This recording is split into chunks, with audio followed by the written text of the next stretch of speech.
நண்பர்கள் அனைவருக்கும் வணக்கம். நம்ம இந்த வீடியோ பகுதியில் எதை பற்றி பார்க்க போகிறோம் அப்படின்னு பார்த்தீங்கன்னா, ஜென்ரல் ஸ்டடீஸ், அதாவது ஜிஎஸ் சப்ஜெக்ட்ஸை எங்கேருந்து படிக்கிறது, எப்படி படிக்கிறது அப்படிங்கிறத பற்றின வீடியோ தான் இது.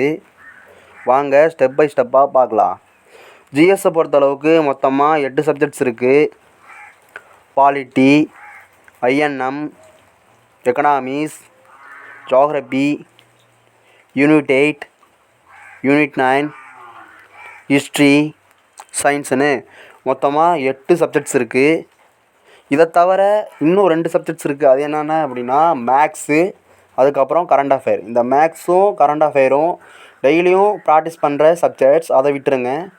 பேலன்ஸ் இருக்க இந்த 8 சப்ஜெக்ட்ஸை எங்கேருந்து படிக்கலாம், எப்படி படிக்கலாம் அப்படின்னு பார்க்கலாம்.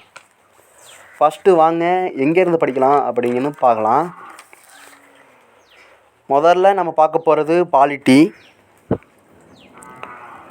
பாலிட்டி சப்ஜெக்டை பொறுத்த அளவுக்கு 10th 12th புக்குங்கிறது ரொம்பவே முக்கியம். இதை நீங்கள் தரவாக படிச்சிடணும். பேலன்ஸ் இருக்க 6th 7th 8th 9th புக்கை ரீட் பண்ணிக்கோங்க.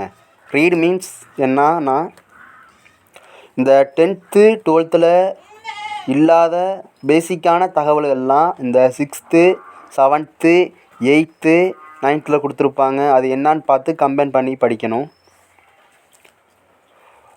பாலிட்டிக்கு அப்புறமா நம்ம பார்க்க போகிறது ஐஎன்எம். இந்த பாலிட்டியை நம்ம எப்படி படித்தோமோ அதே மாதிரி தான் இந்த ஐஎன்எம்மும் நம்ம படிக்க போகிறோம். 10th 12th தரவாக படிச்சிருங்க. பேலன்ஸ் இருக்க 6th 7th 8th 9th புக்கை ரீட் பண்ணிக்கோங்க.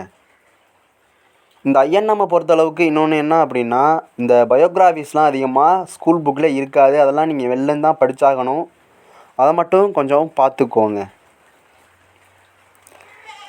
இந்த ஐஎன்எம்முக்கு அப்புறமா அடுத்து நம்ம பார்க்க போகிறது எக்கனாமிக்ஸ். எக்கனாமிக்ஸை பொறுத்தளவுக்கு ரொம்ப முக்கியமானது 11th 12th. இந்த 11th 12th தான் மோஸ்ட்லி அதிகமான கொஸ்டின்ஸ் எல்லாம் எக்ஸாமுக்கு வருது. அதனால் 11th 12th ரொம்பவே முக்கியம். பேலன்ஸ் இருக்க 9th 10th ரீட் பண்ணிக்கோங்க. அதுக்கப்புறம் ஜியோகிரபி. 9th 10th ஜியோகிரபிக்கு ரொம்ப முக்கியம். ஜியோகிரபிக்கு இந்த 9th விட 10th ரொம்பவே முக்கியம். ஏன்னா இப்போ 6 கொஷின் எக்ஸாம்ஸில் ஜியோகிரபி கேட்குறாங்க அப்படின்னா 4 கொஷின் 10th படித்தாலே நீங்கள் போட்டுடலாம். அந்த அளவுக்கு 10th தான் கொஷின் வரும். அதனால் 10th நீங்கள் கம்ப்ளீட்டாக படிச்சிடணும் தரவா. பேலன்ஸ் இருக்க 7th 8th ரீட் பண்ணிக்கோங்க. ஜியோகிரபிக்கு அப்புறமா நெக்ஸ்ட் நம்ம பார்க்க போகிறது ஹிஸ்ட்ரி. ஹிஸ்ட்ரியை பொறுத்தளவுக்கு 11th புக்கு தான் ரொம்பவே முக்கியம். தூக்கத்தில் எழுப்பி கேட்டால் கூட அதில் உள்ள டாபிக்ஸ் எல்லாம் நீங்கள் படித்து வச்சுக்கணும். அந்தளவுக்கு பிரித்து மேஞ்சிடணும் ஹிஸ்ட்ரியை பொறுத்தளவுக்கு. மோஸ்ட்லி ஹிஸ்ட்ரியை பொறுத்தளவுக்கு 11th புக்லேருந்து தான் அதிகமாக கொஸ்டின்ஸ் வருது. ஹிஸ்ட்ரிக்கு அப்புறமா நெக்ஸ்ட் நம்ம பார்க்க போகிறது சயின்ஸ். சயின்ஸை பொறுத்தளவுக்கு 8th 10th புக்குங்கிறது ரொம்ப முக்கியம். அதாவது 8th to 10th வரையும் இருக்க அந்த புக்குங்கிறத நீங்கள் தரவாக படிச்சிடணும். 11th 12th ரிலேட்டட் டாபிக் அப்படின்னா என்னென்னா, சிலபஸில் உள்ள டாபிக் அந்த 11th 12th புக்கில் எங்கே இருக்குது அப்படின்னு பார்த்து படிக்கணும். அதுதான் சயின்ஸை பொறுத்தளவுக்கு. சயின்ஸை பொறுத்தளவுக்கு 8th to 10th ரொம்பவே முக்கியம். 11th 12th சிலபஸை வச்சு கம்பேர் பண்ணி படிக்கணும். நெக்ஸ்ட்டு நம்ம பார்க்க போகிற சப்ஜெக்ட்ஸ் யூனிட் 8, யூனிட் 9. இது ரெண்டுமே கம்பைன்டு சப்ஜெக்ட். இதில் உள்ள டாபிக்ஸ் மோஸ்ட்லி ஸ்கூல் புக்கில் அதிகமாக இருக்காது. இதனால் நீங்கள் வெளில போய் தான் படிக்கணும். இதை கொஞ்சம் பார்த்துக்கோங்க. என்ன தான் நீங்கள் வெளில போய் படித்தாலும் அந்த சிலபஸில் உள்ள அந்த டாபிக் ரிலேட்டடாக தான் அவங்க கொஷின் கேட்க போகிறாங்க. அதனால் அதை மட்டும் கொஞ்சம் யூனிட் 8 யூனிட் 9 மட்டும் கொஞ்சம் தெளிவாக பார்த்துக்கிறது நல்லது வெளில போய். நெக்ஸ்ட்டு நம்ம எப்படி படிக்கிறது அப்படிங்கிறத பார்க்கலாம்.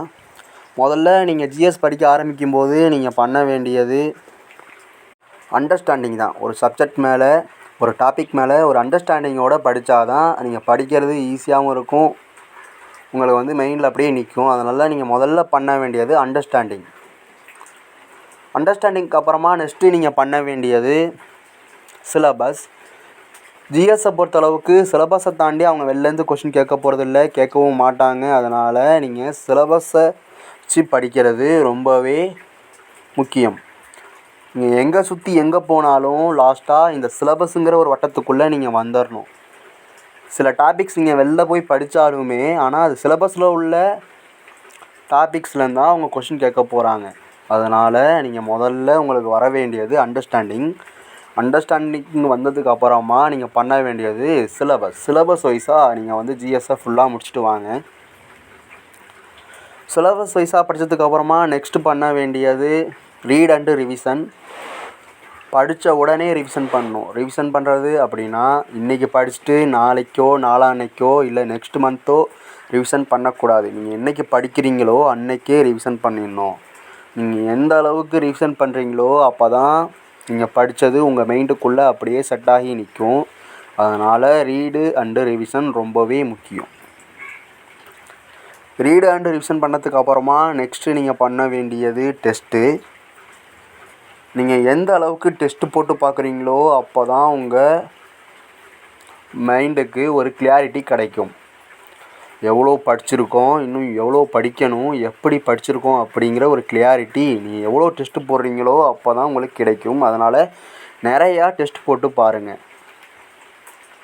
டெஸ்ட்டு போடுறதுக்கு எல்லாமே முன்னாடி தொடர்ச்சியாக படிக்கிறத நீங்கள் வழக்கமாக வச்சுக்கணும். இன்றைக்கி படிச்சுட்டு அப்புறம் அந்த ஒரு நாள் விட்டு ஒரு நாள் படிக்கிறது, இல்லை 1 வீக்குக்கு ஒரு நாள் படிக்கிறது அப்படிலாம் இருக்கக்கூடாது.